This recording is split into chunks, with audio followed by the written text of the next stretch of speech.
Fardu wudhu atau yang wajib dikerjakan ketika wudhu itu ada 6. Artinya jika 6 hal ini tidak ada, maka wudhunya itu tidak sah. Saya ingin mengingatkan, karena kita di Indonesia mazhabnya Syafi'i, ada 4 rukun yang sepakat para ulama. Adalah sebuah contoh bahwa memang orang Wahabi itu tidak konsisten antara satu ustadz dengan ustadz yang lain, saling benturan dan saling berlawanan.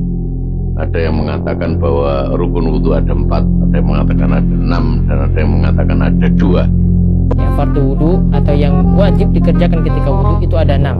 Artinya jika 6 hal ini tidak ada, maka wudhunya itu tidak sah. Saya ingin mengingatkan, karena kita di Indonesia mazhabnya Syafi'i, ada 4 rukun yang sepakat para ulama. Membasuh wajah, basuh tangan sampai siku, mengusap kepala, membasuh kaki sampai mata kaki. Ini disepakati oleh semua ulama. Hanya 4 yang fardu, sisanya sunnah. Niat juga sunnah. Setahu saya rukun wudhu itu adalah wajah dan tangan sampai siku. Sebagaimana kalau kita tayammum. Video tersebut adalah sebuah contoh bahwa memang orang Wahabi itu tidak konsisten antara satu ustadz dengan ustadz yang lain, saling benturan dan saling berlawanan.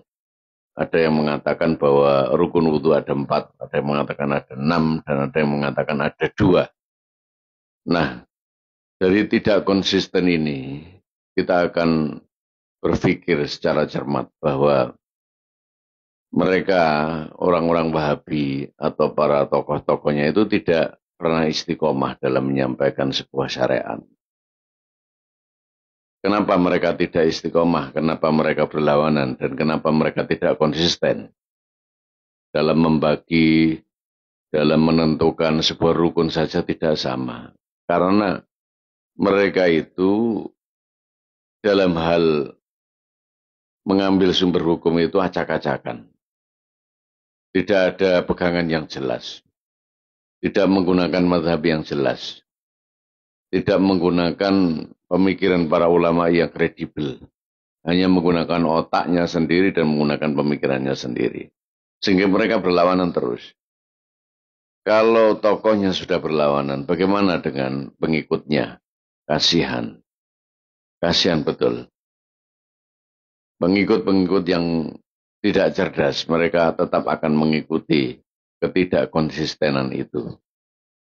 Dalam hal ini maka kita harus tahu bahwa Nabi juga pernah berkata dan pernah bersabda, agamamu adalah darah dagingmu. Dinuka, lahmuka wa damuka.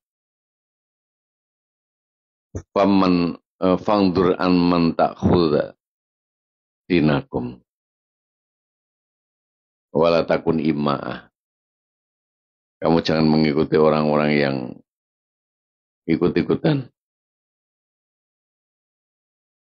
Ini artinya bahwa kita harus mengikuti orang-orang yang istiqomah. Kita harus mengikuti orang-orang yang konsisten di dalam ajaran beragama. Jangan mengikuti orang Wahabi yang tidak pernah paham tentang bagaimana cara